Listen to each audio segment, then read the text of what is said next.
Hey guys, welcome to the first episode of Fan Unit Reviews. I know the screenshots look a little bit blurry. They're not of the utmost quality, especially of what I would want, but that's no fault of anyone that submitted these. It seems like OBS just does not like screenshots or something. I couldn't get these pictures to come through much clearer, but I already put in enough work this far, so I might as well do the video. I'm probably going to use some sort of other editing software besides OBS instead in order to utilize screenshots. Alright, so to just jump right into it, here we've got a really nice Henry who has a premium A skill of attack and resistance bond. Most people would probably underestimate this A skill, but in the right hands, you can get a lot of extra value from that buff in resistance, especially on Henry, who's got probably one of the highest resistance values in the game. Wow.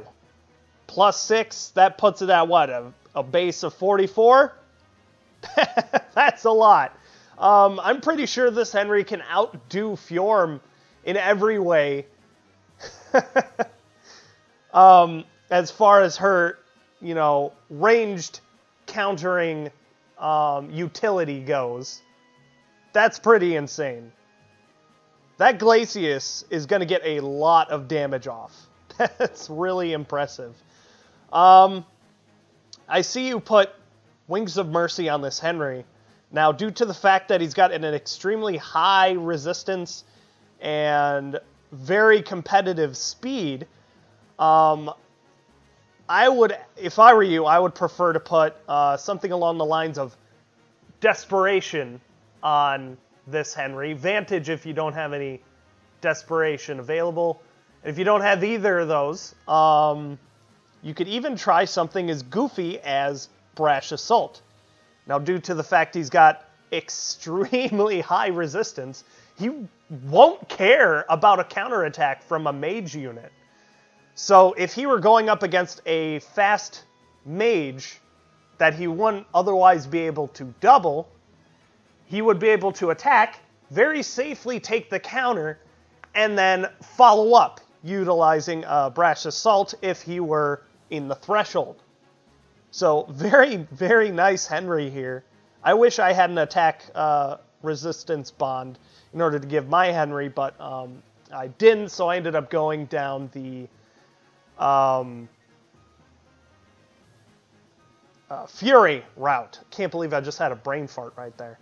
I actually ended up putting Grownblade on my Henry, but Owl is now becoming a bit more competitive due to the refinery buffs, which is really nice.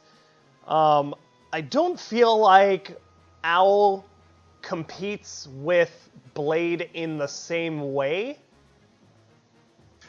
but I think the Grown Owl offers more overall utility rather than just insane attack buffs utilizing all the buffs already put on your character. So if you were to do essentially the same thing with Blade, but with Owl, all the love is spread out throughout all the stats rather than just the attack stat. So, and especially because of the fact that you can refine the Owl tomes now, you gave Henry an even higher speed boost, which should allow him to take all of these stat values, all of the insane buffs that he's going to get when played properly on an Armor Emblem team. My God. I would love to see the after all the buffs that are put on here, and then, the Grown Owl buffs. That would be an insane looking stat spread. Very nice. Okay, looks like spring is here with Spring Crom. You've refined the Carrot Axe. Pretty goofy. Fury Renewal Axe. Okay, yeah. That's some nice synergy right there. He's got decent speed. Surprisingly, wielding a carrot axe makes him faster than wielding the simple falchion. Funny how that works. So Fury and Renewal synergize in the obvious way that when you lose HP from Fury, Renewal gives it back. And having the carrot axe also available, every time he participates in a combat, he's going to heal 4 HP.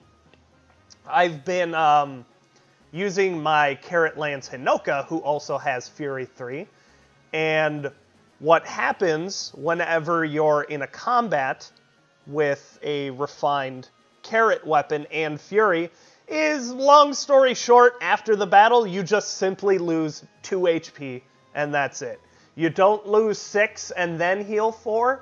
You don't heal 4 and then lose 6. It apparently happens at the exact same time, surprisingly. So that also leaves out the guesswork as to what's going to happen after the battle's over, which is really nice. With Carrot Axe helping out Renewal recover HP from the loss of Fury, you should really not have a hard time staying at high HP if you are fighting the correct units. Bonfire for consistent special damage, 35 defense, not too shabby. I think 32 defense is a pretty respectable number. It won't be competitive, but at least I'd say 35 is above what I would call average. His speed is 38, which is fantastic considering 40 is apparently becoming the threshold to be truly competitive. So having a speed of 38 will at least mean that you won't get doubled by some of the more lethal units out there. He's got okay resistance, which is nice. He'll be able to take a hit or two from maybe a blue mage or something, which pretty important in this fucking meta. Not bad at all. Aha! We have a Tiki, who surprisingly has a resistance refined. Light breath? Wait, light breath? What? I thought that was lightning breath. What the fuck? So that would explain why you put the distant counter there. Wow, this is... I think I see what you're trying to do with light breath. Unfortunately, the buff only lasts for a single turn. So if you proc it during the enemy phase, what you should be hoping for that the enemy does is attack your Tiki straight away, and then the rest of the enemies attack the rest of your teammates after. However, with Tiki's competitive bulk stats and high attack, more often than not, the enemy AI is going to attack her last because she's a lethal, she's a threat. The only reason I can get my light breath to proc in the enemy phase and get value out of it is because Ninian doesn't have very good competitive stats and she can't counterattack. So that makes her a prime target for the enemy AI to just jump right in and attack her, which procs her light breath, funny enough, and buffs all of the surrounding enemies, well, my allies, making them even more lethal to the enemy. Kind of odd how that works, but that's how it's been working for me. As far as light breath is concerned on this Tiki, you're gonna want to replace it with literally anything else. Her player phase value is pretty much 0. You've got quick riposte, distant counter, bonfire reposition. This is all enemy phase skills and stats. So you're doing yourself a gigantic disservice by having her use a more player phase oriented weapon. I would highly recommend, yeah, giving her literally any other breath. I don't remember what adult Tiki comes with. I believe she simply comes with lightning breath. But since you've already went through, you know, the effort of putting distant counter on her in the first place, just grab the highest might breath available, other than lightning, I suppose, or maybe some other breath that has a better utility, like something that lasts longer than a single turn. I think dark breath. I'm not really familiar with dragons too much, but I do know what light breath and lightning breath do for sure.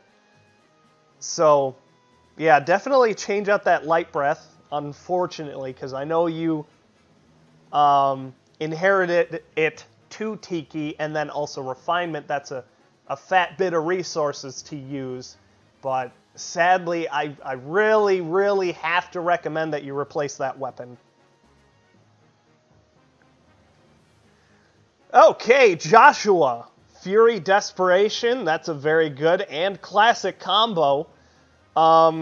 He's, wow, 38 resistance. Holy shit. Wow.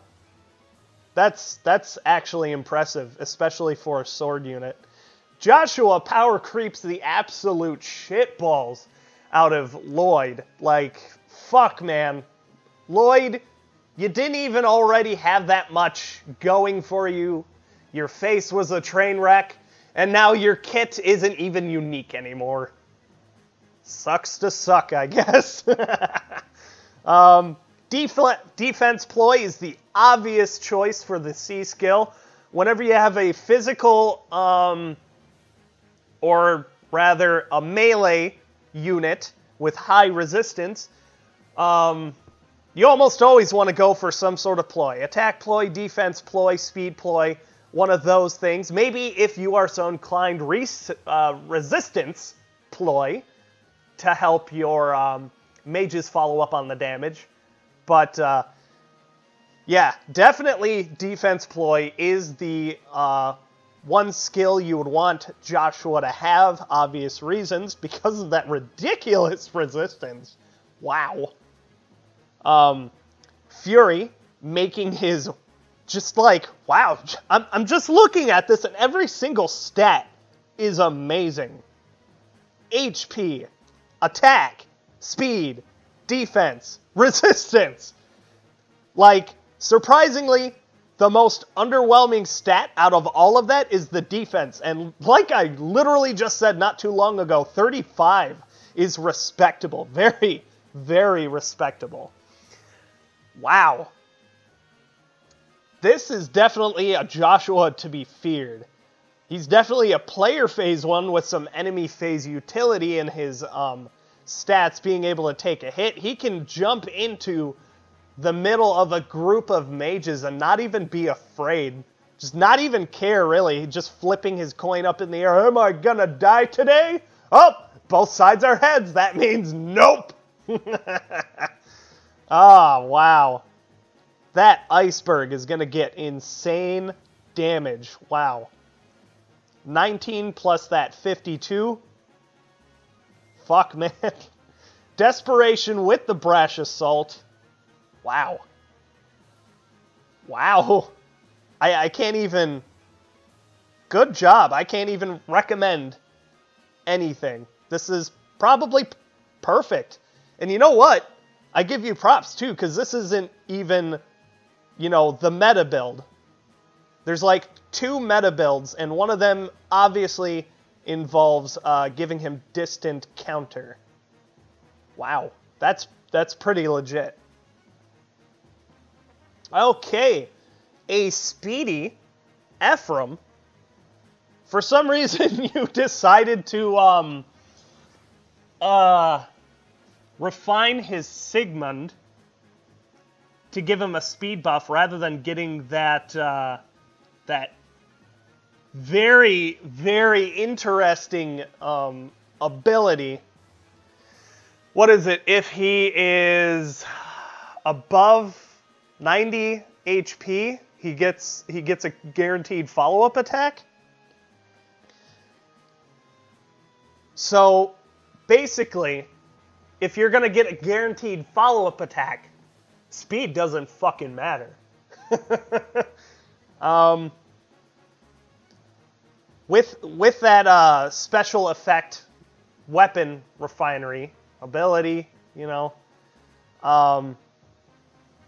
that gives him a lot of utility in regards to having some sort of, you know, player phase utility. I'm using the same fucking words over and over again. But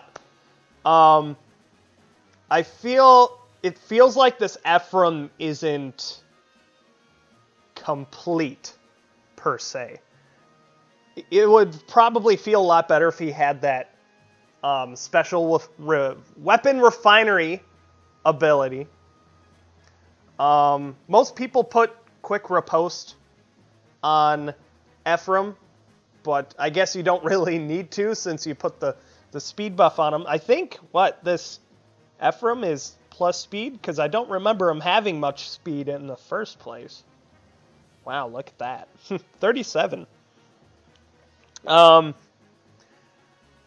Most Lance units aren't particularly quick either. When I think of fast units, mages and sword units are usually the ones that come to mind. Definitely not axe units. I think the fastest axe unit I can think of, just off the top of my head, is Legion.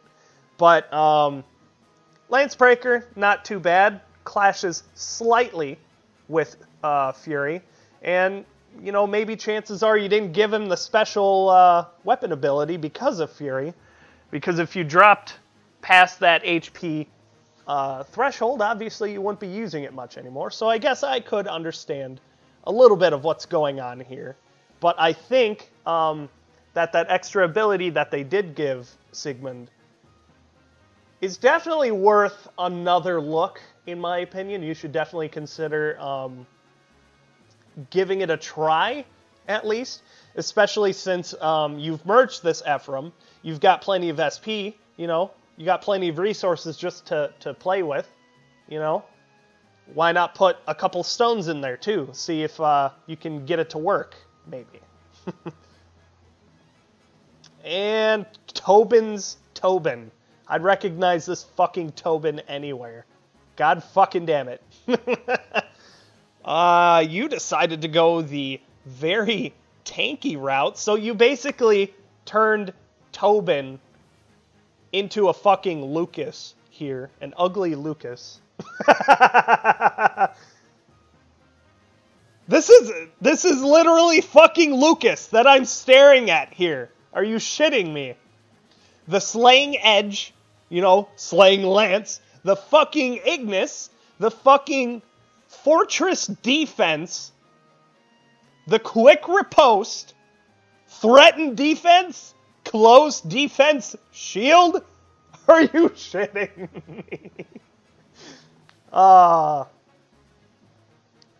That's pretty funny. Although I will admit it's impressive you got him up to essentially a base of 44 defense. Wow. His attack is meh. I'd say 50. 50 is that threshold where it's good. Competitive. Stuff like that. But with the Ignis proc and the Fortress defense, you don't, I mean, it's down because of Fortress defense. And the Ignis proc will pretty much nuke everything anyway.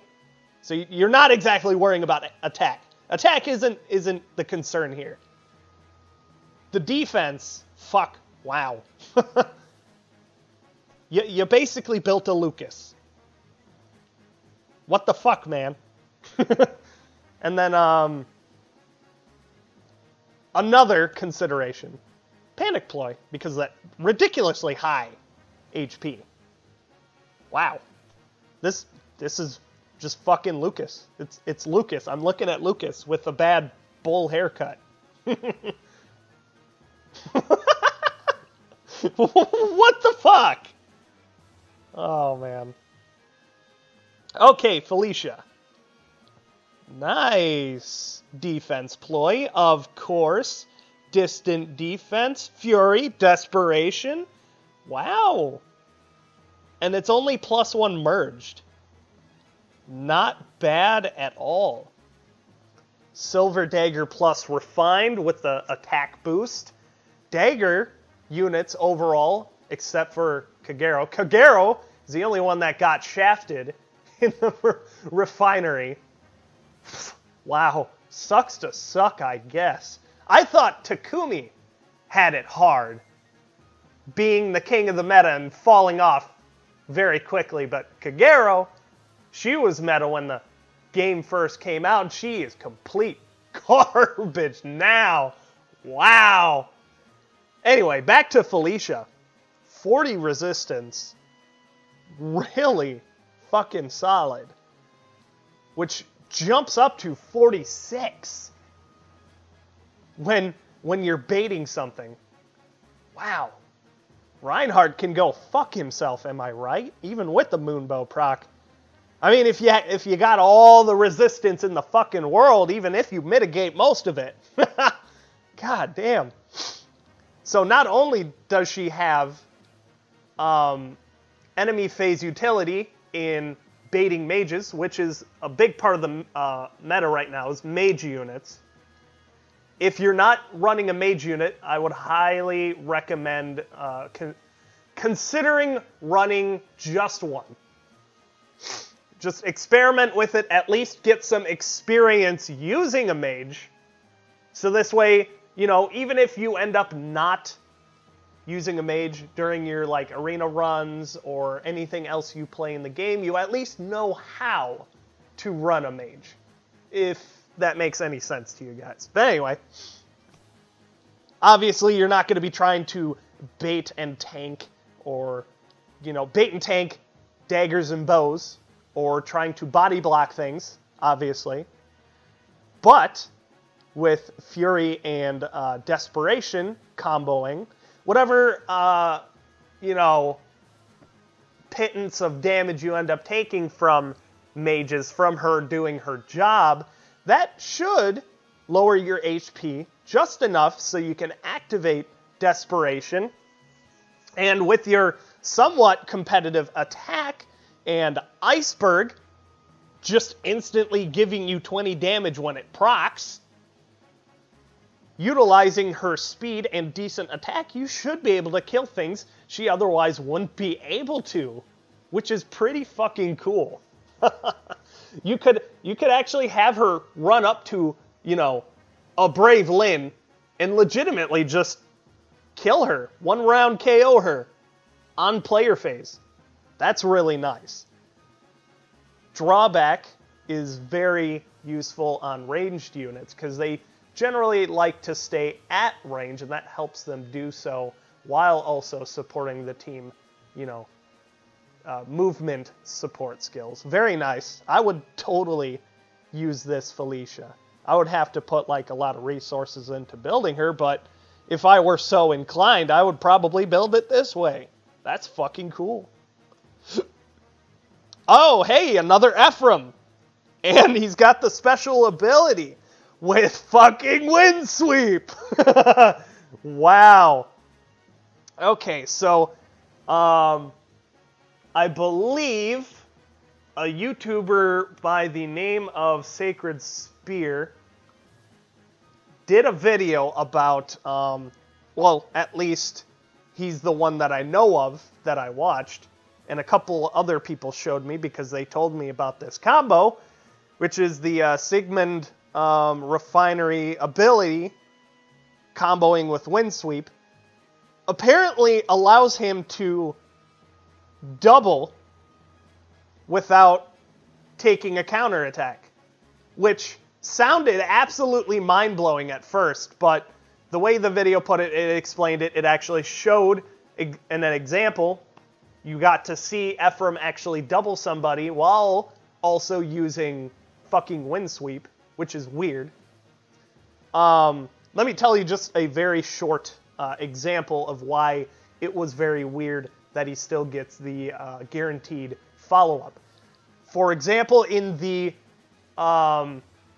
Magic the Gathering game, and in many other games, the majority of games out there, when a card, ability, whatever, states an exception to a rule, like the general rules of the game, you would follow the card. Now, when cards and abilities conflict with each other in regards to quote-unquote breaking the rules, because, you know, that's part of the game. You know, you play a card that tells you can draw a card.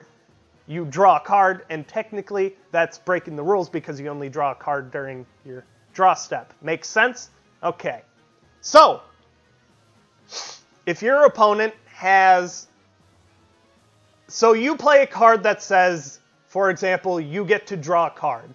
Then your opponent plays a card that says, you know, opponent cannot draw cards. Which ability do you follow? The general rule of thumb for all games out there is that you follow the rule that says you can't do something. So, following that rule, in this case, you would follow the thing that says you cannot do something. So, your opponent's card ends up trumping yours. It doesn't, like, directly counter it, but you play a card that says you draw a card, but there's a state-based effect that says, you know, you can't draw a card. Guess what? Can't draw a card.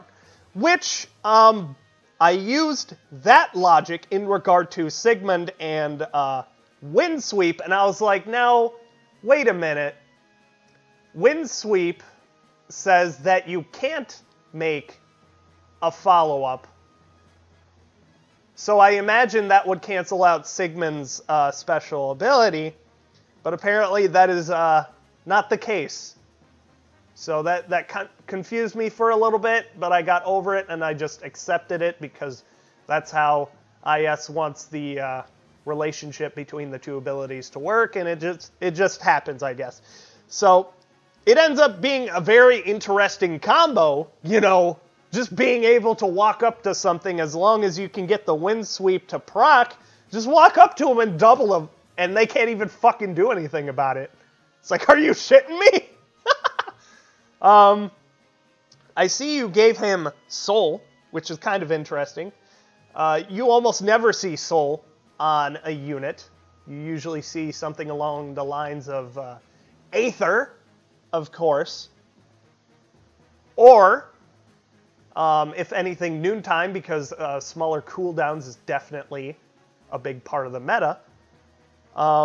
You are definitely trying to keep your HP above that threshold to keep that ability going.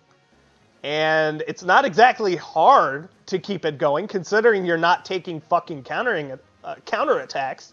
You've got Darting Blow to give you the most player phase speed you could get out of any ability.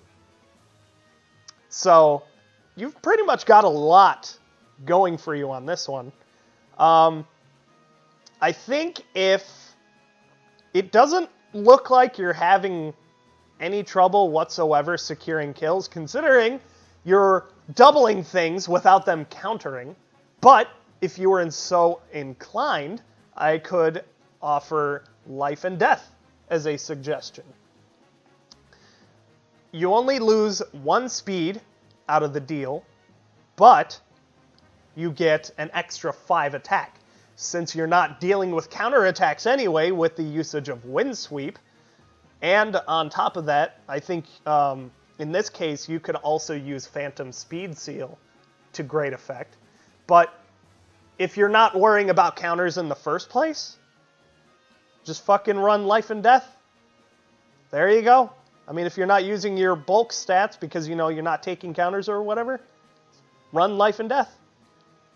But that's not something you should replace. It's just an idea I thought of. More like just a normal suggestion. But yeah, wow. And Gwendolyn. Okay. Slaying Lance, Ignis, Earth Boost, Wary Fighter, Threaten Attack. Pretty much, oh yeah, and then the Close Defense Seal. Pretty much just going all out on the, you know, tanking, really. There isn't much else to it. There really isn't too much of any other way to build Gwendolyn other than this. High HP, high defense, decent resistance, to be fair. I mean, if you have all of your stats in everywhere else except speed, yeah. I've pretty much got my Gwendolyn built the same way. Less resources. She still's got her, you know, fucking killer lance and shit. Earth Boost is probably the best ability for her, if not Fire Boost as well. Fire Boost would actually be pretty fucking fantastic. It would probably cut her, you know, turnaround time of eliminating units by maybe half. So this way you don't have to initiate on them again on your following turn. But otherwise, you could also give the attack boost. But, you know, especially with armored units, if you put all your eggs in one basket and, you know, strengthen their strengths even further, that can usually be the thing that ends up tipping the scales in your favor, rather than, you know, trying to mitigate a weakness that is already known. You don't really need to buff her attack at all, because when Ignis procs, nothing's really going to survive that anyway. So everything going into defense is probably much more valuable at the end of the day, with Earth Boost, Slaying Lance, the Refinery with the defense bonus, the Close Defense Seal in addition to that, because when you put all of these stat points into defense, you are literally putting every single egg you possibly have into one basket, including future eggs you may gain. You are putting them in this basket, and when you do so, when Ignis finally procs, all of those eggs hatch into beautiful little cute baby chickens that will one day grow up to become delicious chicken nuggets. But yeah, when you got your Earth Boost, you know, you get that 6 out of that. If you're getting Earth Boost when Ignis procs, that's literally 4 defense, that's 4 points being put into damage. So, in the broad spectrum of things, you're technically getting 10, you know, in a roundabout way from Earth Boost, as opposed to Fire Boost, which will just give you 6 attack, and that's it, in regards to this build right here. So yeah, good fucking job. You get like 6 from your close defense, 6 from the Earth Boost. The weapon is already incorporated into those stats right there, so that's what, 6, 46, 52, fucking, wow. Is it really 58? Are you fucking shitting me? Oh, fuck. Fuck me. Wow. 58, and then Ignis procs. I don't know what 80% of 56 is, but I know it's a fuck ton. Damn. Good fucking job, guys. Alright. I know this video was a little bit long, but I had the luxury of doing so because I was using OBS, and I can take my time going through the units as I feel. If the screenshot resolution was an issue, if it seemed a little bit too blurry for your tastes, I could always use a different editing method, but that also requires me to assume how long I'm going to spend on each unit, and also keep my opinions very concise, keep the video short. If I do it this way, the videos will probably be even more sporadic because now that I'm looking, I fucking spent 35 minutes on this. Holy shit. Wow. So there's many ways I can make this video. We'll just see what works. Go ahead, keep sending in your submissions of your favorite characters. You know, your neat builds. The more interesting, the better. Please don't send in any mediocre Brave units. And I don't mean that in an insulting way because I have primarily mediocre Brave units. It's just that we all know what they do. We all know what they come with. They're a complete package. You don't even really need to change anything. So I don't blame anybody for not changing anything with their Brave units because I certainly fucking haven't. Really isn't a point. Like, why would you change too much about Brave Lynn or Brave Ike or, you know. It also makes it very difficult to talk about the unit because we already know what they do. So definitely, you know what? Even send me your meme builds. That's fine too. Makes it really easy to talk about. Makes me laugh. Makes you laugh. When I laugh, I make fun of it. We all have fun. And again, thanks for watching.